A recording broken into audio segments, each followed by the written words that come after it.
Audio क्रमांक 2। पुस्तक का नाम महाशक्ति की लोक यात्रा। समस्त संवेदनाओं का मूल मातृतत्व। मातृतत्व जीवन और जगत की समस्त संवेदनाओं एवं संभावनाओं का मूल है। सृजन के सभी संवेदन इसी की उर्वरता में अंकुरित होते हैं। सृष्टि की सारी संभावनाएं यहीं से अपनी अभिव्यक्ति पाती हैं। यही वह परम पूर्णता है जिसके एक अंश से जगत का विस्तार हुआ है। इस सत्य को वैदिक ऋषियों ने एकांशेन स्थिति जगत कहकर परिभाषित किया है। यह सृष्टि की कोख है जिससे जीवन के विविध रूप जन्मे हैं। दार्शनिकों ने इसी को जीवन व जगत के सभी अनिवार्य तत्वों को धारण और पोषण करने वाली मूल प्रकृति कहा है। यही ऋग्वेद में वर्णित आदिमाता अदिति हैं, जो स्वयं अनादि अनंत और अविभाज्य रहते हुए भी सभी लोगों को जन्म और जीवन देती है। अंत में सब इसी में विलीन हो जाते हैं। विश्व ब्रह्मांड को संचालित करने वाली आदि शक्ति इसी मातृ तत्व का ही परिचय एवं पर्याय है। मातृ तत्व का बोध समस्त योग साधनाओं की चरम परिणति है।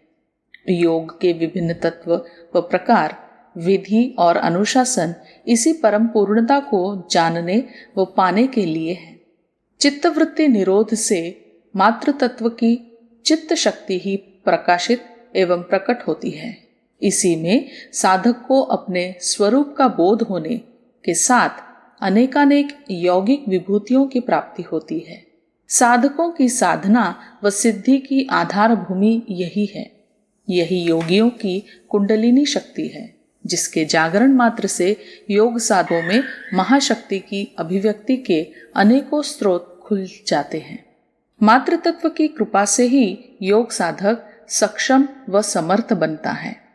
अनेकानेक सिद्धियां एवं विभूतियां उसका अनुगमन व अनुसरण करती हैं। उसमें कैवल्य की प्रभा प्रकाशित होती है। अपनी संपूर्णता में योगगम्य, ध्यानगम्य एवं ज्ञानगम्य मातृ तत्व का सामान्य परिचय जीव को जन्मते ही हो जाता है। प्रत्येक प्राणी मातृ तत्व की सजल भावानुभूतियों में जीवन पाता है। उसकी माँ ही उसके लिए सब कुछ होती है। उसके हृदय से पहली पुकार माँ के लिए उठती है। होठों से पहला शब्द माँ निकलता है। सारे रिश्ते नाते, सारी संबंध संवेदनाएं मातृ तत्व के इर्द गिर्द अपना अस्तित्व बुनती हैं। सबके केंद्र में माँ ही होती है। जो माँ से घनिष्ठ होता है उसी से घनिष्ठता की अनुभूति होती है।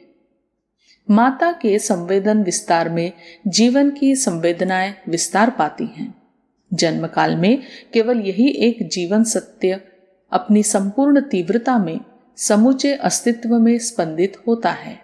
यह समझने में किसी को तनिक सी भी देर नहीं लगेगी कि प्रत्येक शिशु का जीवन मातृमय होता है। मातृ तत्व ही उसके लिए सुख, सुरक्षा, आनंद एवं प्रेम का पर्याय है। ये भावानुभूतियां स्थायी नहीं रह पाती। जैसे जैसे जीवन चेतना बहिर्मुखी होती है, ये शनैः शनैः विलीन होती जाती हैं। अहंता के सुदृढ़ होते ही वे संबंध संवेदनाएं दुर्बल होती जाती हैं।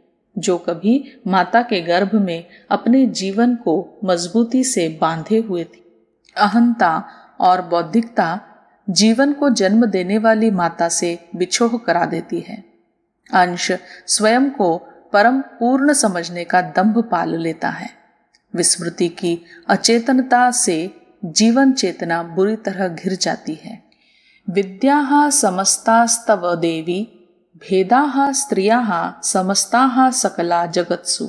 अर्थात हे माता, विश्व की सारी विद्याएं एवं जगत की सारी स्त्रियां तुम्हारा ही स्वरूप है का सूत्र खो जाता है। मातृ तत्व से विलग होकर जीवन अनजान अंधेरों की भटकन में भटकने लगता है। इस भटकन से उबरने का एक ही उपाय है, मातृ तत्व के प्रति सच्ची अभिप्सा। जगत और जीवन को जन्म देने वाली माता के प्रति अविरल अनुराग, यही उस महायोग का परम बिंदु है जो जीवन की अपूर्णता को परम पूर्णता की ओर ले जाता है और अपनी चरम परिणति में उसे पूर्णता का वरदान देता है। वैदिक ऋषियों से लेकर महायोगी श्री अरविंद ने इसी पथ का अनुसरण किया है। इस पथ पर चलकर ही वे पूर्णता के वरदान से लाभान्वित हुए। ऋग्वेद के अगणित मंत्रों के साथ श्री अरविंद के मंत्र काव्य सावित्री की अनेकानेक पंक्तियां इस समाधि सत्य की साक्षी हैं। महायोगी श्री अरविंद ने काव्य सावित्री के तीसरे पर्व को भगवती श्री माता का पर्व कहा है। इसमें मातृ तत्व की बड़ी ही मार्मिक एवं अनुभूतिपूर्ण व्याख्या है। परम पूज्य गुरुदेव की अनुभूति भी कुछ ऐसी ही है। उन्होंने एक नहीं अनेक स्थानों पर कहा है कि मातृ तत्व की साधना ही जीवन को संस्कारित एवं परिष्कृत करती है। इसी से जीवन समर्थ एवं शक्तिवान बनता है।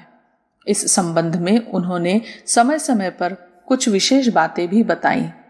उन्होंने कहा कि काल प्रवाह से सामान्य एवं असामान्य क्षण प्रवाहित होते रहते हैं। सामान्य क्षणों में मानव मातृ तत्व की अभिप्सा करता है। माता की परम पूर्णता का बोध पाने के लिए योग साधना में निरत रहता है। ध्यान व ज्ञान की साधना करके आदि माता से अपने जीवन की पूर्णता का वरदान पाने की प्रार्थना करता है। असामान्य क्षणों में अपनी कोख से जीवन और जगत को प्रसव करने वाली माता स्वयं यत्नशील होती है। सृष्टि को सुसंस्कारित करने के लिए वह स्वयं युग शक्ति बनकर अवतरित होती है।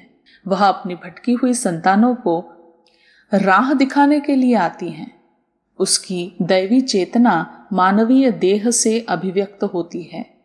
महादेवी स्वयं मानवी बनकर अपनी असंख्य संतानों को लाड़ दुलार करती है।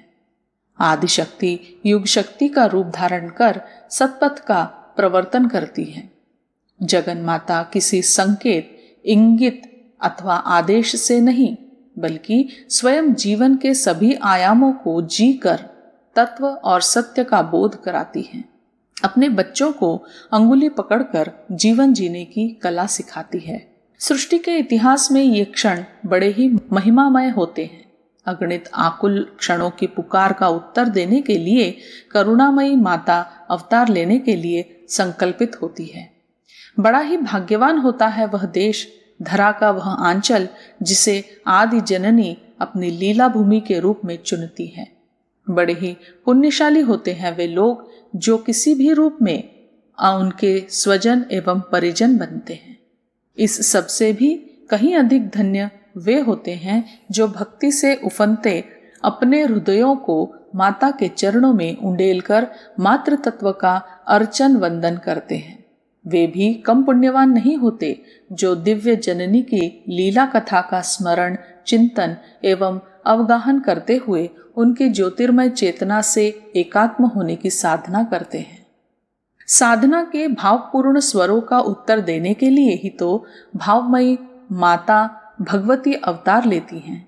इसीलिए तो मातृ तत्व की विशुद्ध चेतना घनीभूत होकर स्थूल रूप में प्रकट होती हैं। मानव की जन्म जन्मांतर की आध्यात्मिक अभिप्साओं का उत्तर देने के लिए ही मातृ तत्व की दिव्य ज्योति जन्म लेती है। उसके प्रकाश से लोकों के बाह्य आवरण ही नहीं, जीवों के अंतःकरण भी प्रकाशित होते हैं। युग शक्ति के अवतरण से हवाओं में अलौकिक सुगंध फैलने लगती है। जागृत आत्माएं अपने अंतःकरण में बड़े ही अद्भुत स्पंदनों को अनुभव करती हैं। आदिशक्ति की दिव्य ज्योति के जन्म का महोत्सव मनाने के लिए ऋषि, देवता एवं सिद्धगण सक्रिय होने लगते हैं। सृष्टि की समस्त दिव्य शक्तियों में एक अनोखी चेतनता व्याप्त हो जाती है। आदिशक्ति की अवतरण वेला में कुछ ऐसा ही भाषित हो रहा था।